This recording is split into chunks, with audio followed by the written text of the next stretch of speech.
Hello, welcome. It's Malcolm Watson here from Warfield and Berkshire in the UK, and I hope you're having a lovely day, a great week. If you're watching this for the first time, please let me know in the comments. If you're watching on replay, let me know. And if you're an old hand, please just say hi. Really good to see you always. So today I'm talking about I learned all I needed to know in primary and elementary school in my first years in school. Now, that's an interesting thing to say, but when we grow up, we do different things, and you think, well, how can school be so relevant to that, particularly like nursery, elementary, primary school? Well, all I've done really is fine-tune what I learned in those days. I think it's the Jesuits who say, give me a child to the age of 7 and we have them for life. It's a well-known fact that by 5, all our personality and so on is already ingrained in us, so we just build on that. So all I've done is sort of fine-tune it. So what are these things that I've learned over the years that have held me in good stead? Well, here we go. The first thing is manners and being polite. One of the first things you learn is to have good manners. Be polite, consider others, share, and behave yourself. Now, some of these may slip from time to time, but it's not a bad thing to do, is it? Be polite, consider others, behave well, and so on, whoever you meet. So throughout your life, whoever you meet, wherever you go, you should always behave as if the people you meet are important. One of the gifts they have of really people that are well known and are good, like the Queen, for example, is that she makes people feel they're the one that she's listening to. They're the one that's important. And it's really, really important that to make the person you're speaking with feel valued and important. So remember that. Listen, encourage, smile, nod. Just encourage people.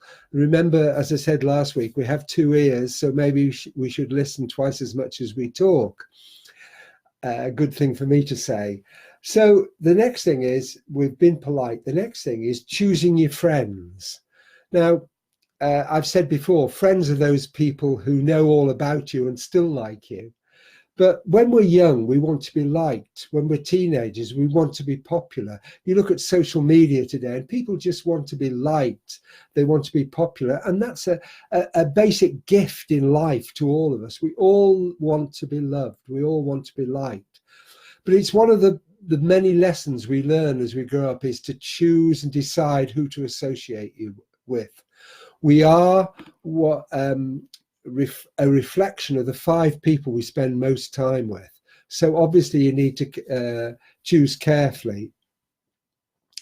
So if someone's rude to you or spiteful to you or not nice to you, why bother? Why waste your time on those people?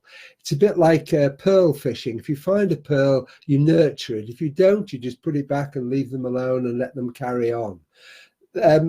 People who are rude are really reflecting their own personality. So don't worry about it. It's not you, it's most likely them. So if you're influenced by the 5 people that you spend most time with, choose very carefully.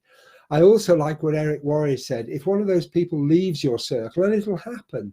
If I think back of the people I've been close to throughout my life, because I've moved many times, I've changed jobs and so on, that circle is different. Some are still the same, but some have changed. And what Eric Warrior said is, don't just put the next person in the list in that circle. Choose carefully and select the person who you want to be in that circle. People who will stretch you, question you. Not yes people, people who will make you grow and you will make them grow. So we've been polite, we've chosen our friends. Now, how do we talk? Now, I don't mean with an accent or speech or whatever, but I mean what you say and how you say it. Children often use the word hate, don't they? I hate sardines, I hate you. And they don't mean it. What they mean is they dislike sardines. And at the moment, they're displeased with you.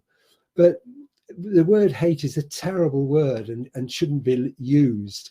It's just not right. So what you need to do is, I'm sure you're familiar with the adage, it's not what you say, it's the way that you say it. And I remember in one of my previous jobs in education, when you got children to say they were sorry and they said, I'm sorry, they didn't really mean it. But if people actually said, look, I'm really sorry, I didn't mean it, I'm sorry I upset you, it's so much better. So the way you say and what you say is really important. If you look at people, if you look them in the eye, you can tell if they mean it or not. You know if they're being honest. And that's true whatever you do in life. Words can inspire and enthuse, but they can also hurt and demotivate. Children can be cruel, but they can, in what they say and think, but they're also open and loving. And this is the characteristic that we need to carry through into our adult lives, is to be open, loving, and help each other, not to be cruel.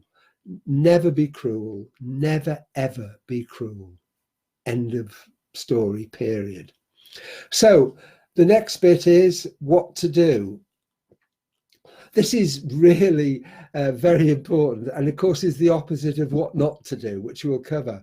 When you first go to school, you find out that you're not the only person who's the center of the world. There are other people to be considered. And it's a real eye-opener, isn't it, when you've been in that lovely, warm family environment and suddenly you go into a wider environment where not everybody likes you, not everyone's nice to you, people push and shove you, and it's just growing up and you learn. But what we need to learn as adults is to consider other people's feelings, not just our own. That's so important. And you learn that in primary school, to consider other people. You learn sharing is caring. You learn to let other people go first, and so on. And it's reciprocal. That's the most important thing. If it's not reciprocal, it's just as bad as it's bullying or it's taking advantage of people. And that's not right. But surely we can remember at school to put your hand up before you spoke. If we wanted to talk, to value every contribution and be kind to everyone. My grandchildren, they're just beautiful in school, and they talk about people with different abilities and different disabilities, but they love them and they care for them and they help them and they share with them. And that's what we need to do as adults. Sharing is caring. Remember that. It's a great thing. I learned it just recently, the actual words, but the philosophy is just what you need to carry through to life.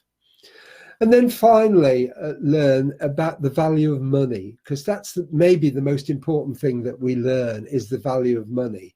And it begins in primary school, whether it's dinner money, the cost of a school trip, uniform, equipment, or whatever. We can't always have everything we want, and we learn the value of money. Our parents may say, no, we can't do that. While I'm on that, one of the really nice things as a parent is to say, rather than I can't afford that or we can't afford that, is to say we choose to spend our money on something else. And it's a positive, isn't it? Rather than saying I can't afford that, we can't have that. We choose to spend our money on something else. And I really like that. I like Jim Rowan's outlook with his children as well. When they used to come up and say, Dad, can I have some money? He would ignore them. Dad, can I have some money? He would ignore them. And they learned to say, Dad, how can we earn some money? And that's a good thing. Again, you're learning the value of money. I also liked his story of children should be given 2 bikes, one to ride and one to hire. So all these things, these entrepreneurial skills, the value of money, we learn early on. And we must not forget that. It's a vital lesson. You're never too young or too old to learn that. And it's really good. And to start to appreciate the best way of earning money and its value is by working for it in some way. It's a really good thing. Children can tidy their rooms. Children can do odd jobs. Children can clean cars. They can do 1,000 things, but it's a really good way. I'm not saying that they have to earn everything, but it's a good way of learning the value of money. And that's so important. So there you have it, the things that I learned in primary, elementary school, which have carried me all the way through in my life, and hopefully they will be of benefit to you, to be kind and courteous, to consider other people, to know the value of money, to know what to do and not to do. These are things that will hold you in good stead in whatever way you do. So have I always followed it? Well, that's another story, and maybe I'll share that with you on another live. Thank you so much for joining. Thanks for everyone who's come on live. I really, really appreciate each and every one of you. If you've got value from this, please share it. Please save it and watch it and share it. Remember, sharing is caring, so that's really important. If you have any comments, if you want to know anything more about me and what I do, or anything at all, please leave a comment. I will get back to you. Of course I will. And have a fantastic day. Have a fantastic week. And just remember these things, and your life will be the better for it. I look forward to seeing you this time next week. Every Wednesday, 12:30, Malcolm Watson, live from Warfield in Berkshire. Bye for now.